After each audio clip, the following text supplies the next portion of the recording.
If you struggle with boundaries, then we're part of the same club. And today I want to share some of the things that I have been learning about having better boundaries. And perhaps they might help you. Perhaps there is a reason that you clicked on this video of me sharing my own story, my own experience. And I want to start with a story that happened a while ago now, during a period where a good friend of mine was going through a very hard time. And she was leaning on me for support at the time. And one night I had a long shift at work and I got off, and she was going through hell and she just wanted to talk, and she wanted support just to feel less alone.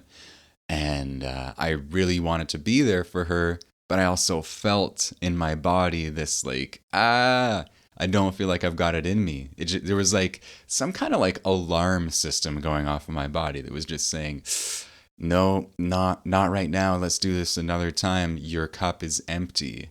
And she's in a state where your cup should be full, because you want to be able to support this person and be present and hold space for them. You can't do it right now. But I have a tendency of not listening to those kind of signals sometimes when they happen. And in this case, I think I just wanted to be like the good guy. I didn't want, this is somebody who I love and care for. They are reaching out, and I want to be the person who can step up. And so I didn't listen to that gut feeling, and I was like, nah, I want to be the good guy. And I went ahead and got on the phone with my friend after I got home from work. It's kind of late at night. I'm pretty tired, pretty drained. And they were in a very raw state. And quickly after we got on the phone, maybe immediately, I could feel this agitation in me. And I'm pretty sure that what had happened was I basically had violated my own boundary by getting on that phone call, because I had felt a very kind of innocent, clear need for rest and just space at that moment. And I kind of knew that I would only really be able to help my friend if I took a minute to take care of myself first. And that probably meant just like sleeping or whatever. I just knew that my tank was empty and they were in a state that needed something else. So we get on the phone, and there's this frustration in me, this anger, because as I understand it, anger, it's this beautiful force, this emotion that exists within us to protect us. Whenever, a great example would be someone runs up to me on the street and wants to grab my bag or something.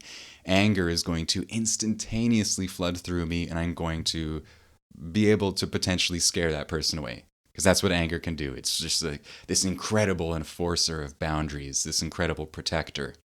And because I had violated my own boundary to get on the phone call, I got anger going.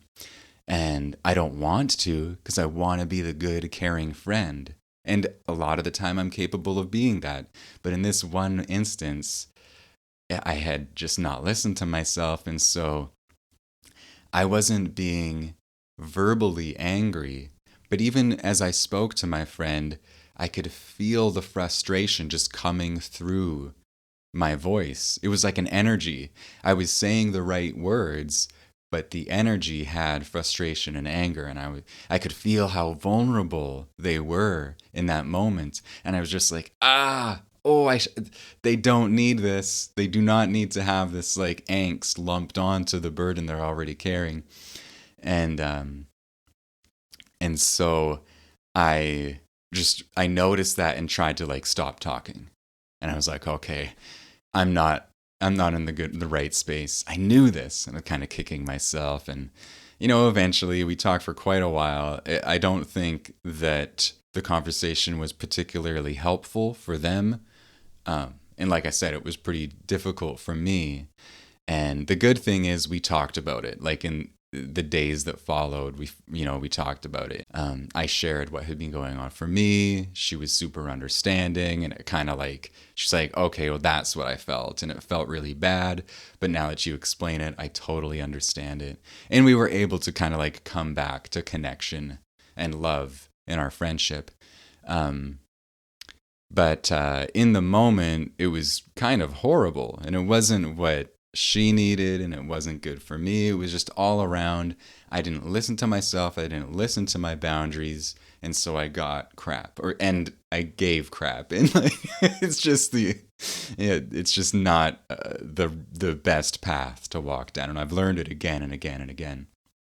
And one of the things I reflected on after that moment, that conversation, that experience was like when I talked to my friend that night, I had intellectually wanted to talk to her. I had intellectually wanted to be there to support her in that moment. I had wanted to be able to make that choice.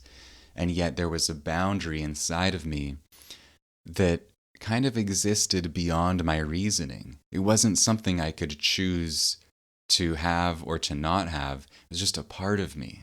And I think there are certain boundaries and certain emotional needs that we don't really choose.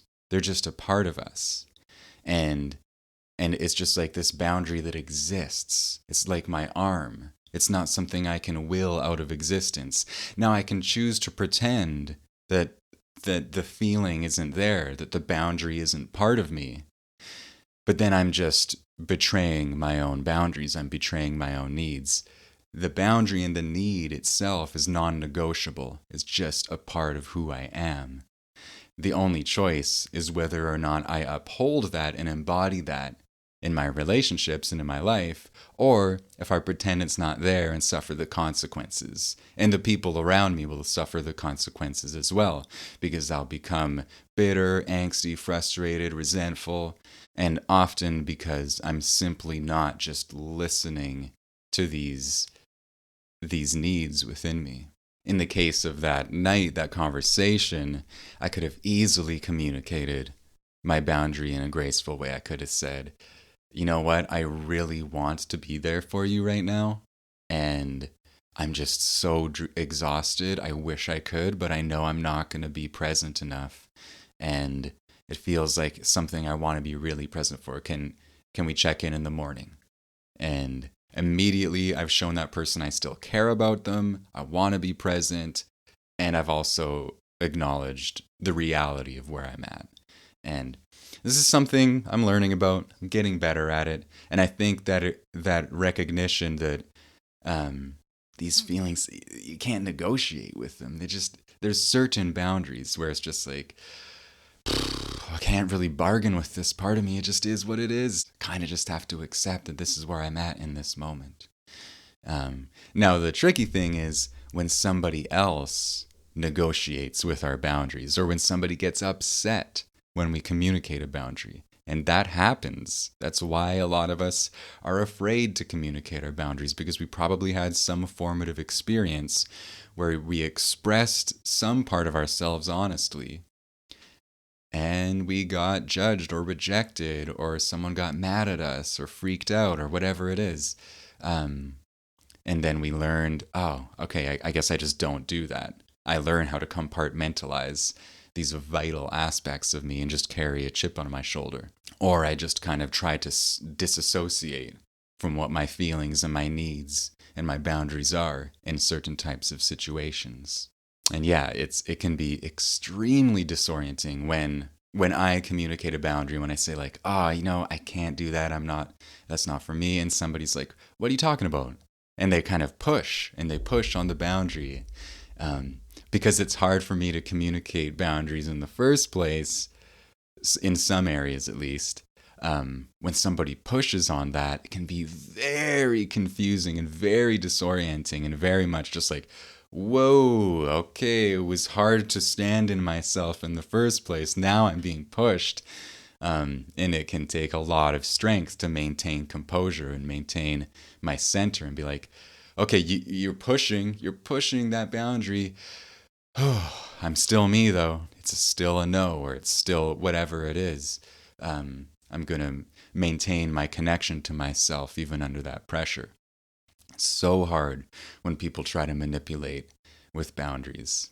And an incredibly, kind of disrespectful thing to do, but it happens. It's a part of life. And learning how to have boundaries, a part of it is learning how to, for me, it's learning how to disentangle myself from the emotional reality of others to the point where when I naturally, honestly express who I am, what I am not, I'm comfortable with other people having their own reaction to that that's part of their emotional reality.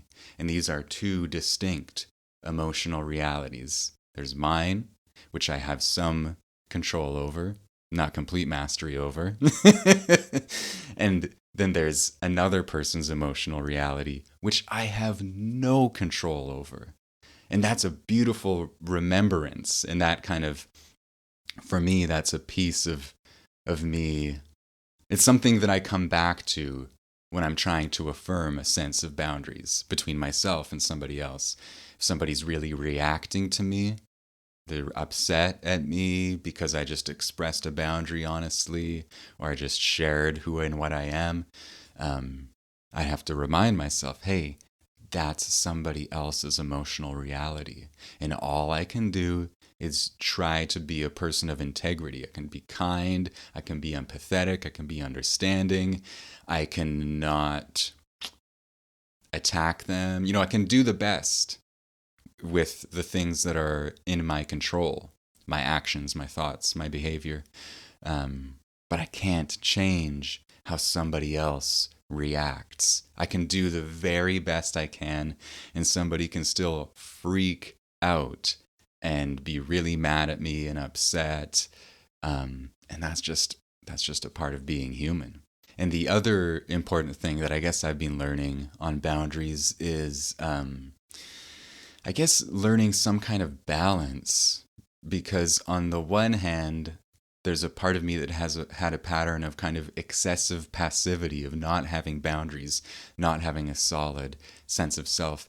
And then there's also a part of me that's had kind of like an excessive rigidity, like too much boundaries, too much need for distinction and autonomy.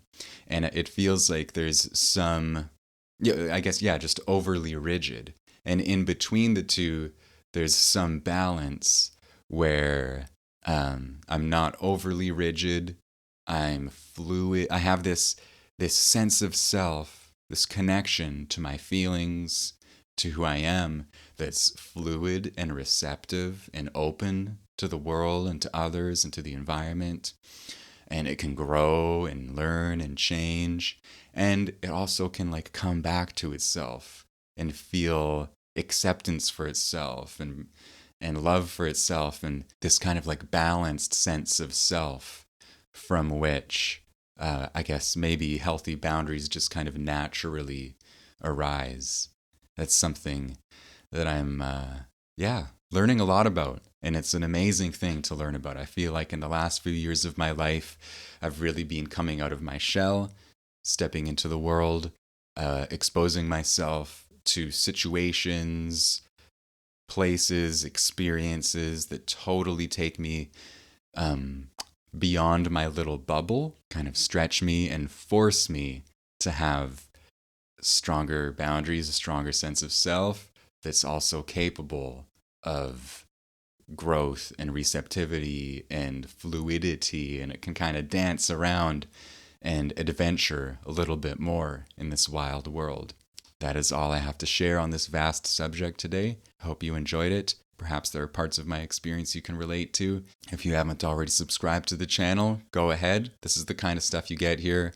Honest storytelling, sharing my experience, my reflections. And if you want to check out my book, there are links to that in the description below. And until next time, I hope that you have a beautiful day. Take care.